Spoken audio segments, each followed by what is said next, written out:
Hi everyone, welcome back to my channel. Today is another storytime video.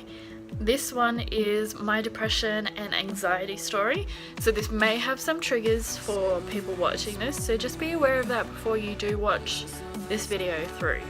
Okay, so my depression and anxiety started when I was about 14 years old. I was going to a high school here in Brisbane and I was getting bullied. This particular year was year 9, so I was getting called emo, gothic, you know, all those degrading bullshit stereotype names. So I was getting called all those names and it was getting to me. I started cutting my thighs. So I first started self-harming myself when I was about 12. It started off with rubbing coins against my skin until it would burn. Then it got to using scissors, and then I got to using knives. So I was trying so hard to fit in at school. I wasn't the type to have many friends. I was very quiet and just so shy and anxious about being there. I started cutting down on what I was eating, which was not good. So one day I was meant to go to school, I think, or it was a weekend, I'm not sure, and I was lying on the couch and I was in so much pain I couldn't get off the couch.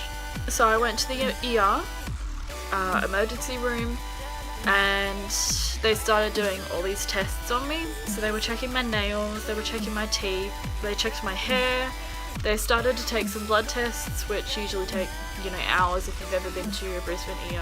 So I was waiting in a hospital bed in the emergency room for quite a few hours while they were doing all these tests, asking me all these questions, talking to mum about it. So they ended up coming back with my test results and they started asking me about, you know, my eating, were my periods regular, how was my home life, how was my social life, everything like that. Obviously, you know, with my social life I tried to up it a bit. I didn't want to plain out say I don't have any friends. And then they said that I needed to stay in hospital for a while to get better. I was about, I think it would have been about like 14 or 15 at this stage. Yeah, so they sent me home that night because I wanted to go home, get my stuff, get a blanket. I thought I was going to just a normal hospital, you know, just to stay in there. But I actually ended up going down to a hospital in Logan. Yes, Logan. And my mum took me down. When we were walking into the hospital, we were following all these signs. We had to look for a ward, and it was called Ward 2A. No, we're going along and looking for this ward, and I kept seeing signs saying mental hospital. And I was like, okay, we're following the signs to the mental hospital. Why? So we ended up at Ward 2A, which was in fact Logan's mental hospital. We went inside and Mum and I had a consult with a nurse from the hospital who was a complete bitch, to be honest, just saying. And I was told the moment that I walked in those doors I became a ward of the state. So because I was under 18, as soon as I, you know, walked in those doors, I had to be legally signed out by, you know, the nurses and doctors. Mum couldn't take me out, I couldn't sign myself out, nothing like that, which was the first thing that pissed me off. We had the consult and the mum and I were sitting on the couch.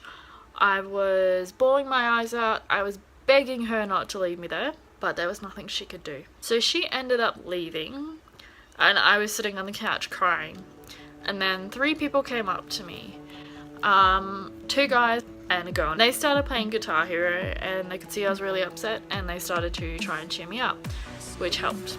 There was a very tall guy whose name was Nick.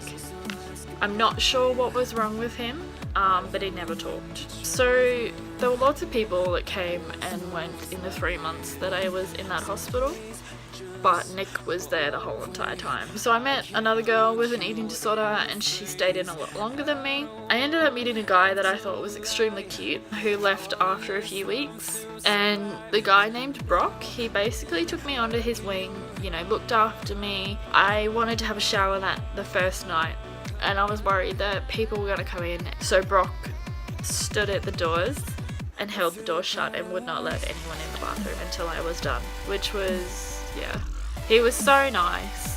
And he also did it for any of the other girls that wanted to have a shower at the same time as me.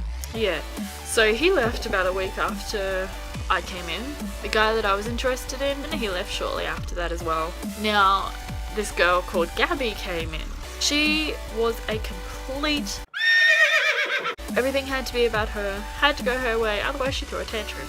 So we had double rooms and some of them were single. When I first got there, I was sharing a room with a young girl who left shortly after, and then Gabby shared a room with me. She was schizophrenic. She seemed okay when she first came in until she met the guy that I was interested in. He left shortly after I came in, but then he came back. He completely ignored me for Gabby this second time. And then they proceeded to write letters to each other about me, which I wouldn't have known, but she hung them up on the wall of the room that we were sharing. Me being the hot-headed idiot, I ripped up her letters. I don't know where she was, but I ripped up her letters and chucked them in the bin. Came back into the room and she completely lost her shit because I ripped up her letters. She started threatening me, she was trying to stab me, she tried to hit me with one of the pool cues. So security had to put her into a padded room. Yes, we had a padded room. And then they called my mum, explained the situation and put me on weekend leave so they could get rid of Gabby. Before she left, she ended up cutting into this part of her arm here, love and hate. So I used to get weighed every morning at, I think it was 5 or 6 a.m. I used to have to wear this hospital gown with no underwear or a bra on underneath. I was having daily blood tests. We had to get monitored if we went to the toilet within half an hour of eating to make sure, you know, I wasn't throwing it up. We had 3 big meals a day plus 4 snack meals in between. I had to drink supplement drinks called XoPeace, and after 3 months I was finally allowed to go home. There was one time where I just wasn't getting enough weight in the time that they wanted me to, and they wanted to put a feeding tube up my nose and into my stomach. I didn't have a choice in this, so they were like putting it up and I had to keep swallowing so the tube would go down the back of my throat, and it got to about just below my bust and it would curl up in my stomach. So I couldn't have that in. And I still remember the feeling of that, and it's just, ugh, I hate it. After 3 months I was finally allowed out. You know, I did get let out on like day leave, or I got let out for a few days over Christmas. And yeah, to this day I'm still monitored by the doctors, you know, my weight and everything like that. I mean, I am quite chubby now. I am well over 60 kilos. Whereas when I went into hospital, I was 37 kilos and everything was basically starting to shut down. I do still get the occasional pains within like my liver and my kidneys and stuff like that. So I just get monitored now, although I'm not really, you know, I don't really have to worry about that too much at the moment. But yeah, this is probably the most I've ever weighed in my life. I'm not happy with it. I really don't like having a stomach or a massive double chin, but I definitely do not want to go back into hospital for that. So that is, you know, my little depression and anxiety story, my mental hospital story time all in one. If you guys have any questions, just leave them down below in the comments and I will answer them. If you liked it, give it a big thumbs up. If you're new, please subscribe to see more of my videos and become a part of my little YouTube clan.